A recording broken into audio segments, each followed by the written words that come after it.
That's my pre-madness QRP Quickie. The madness being the CQ Worldwide WPX sideband contest that starts at 7 my time. No, 8 p.m. my time.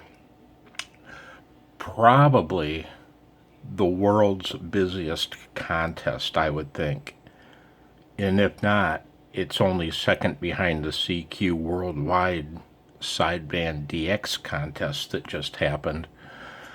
Sorry, ARRL, as my sister used to say, wah wah, you're no longer king of the hill.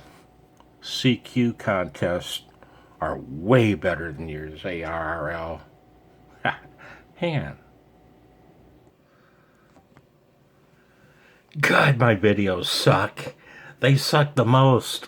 Look at that moire pattern on the little gray line map. Sweet. So that was Sierra 57 Victor.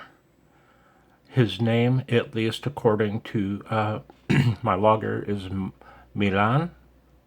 I bet he pronounces it, and he's in.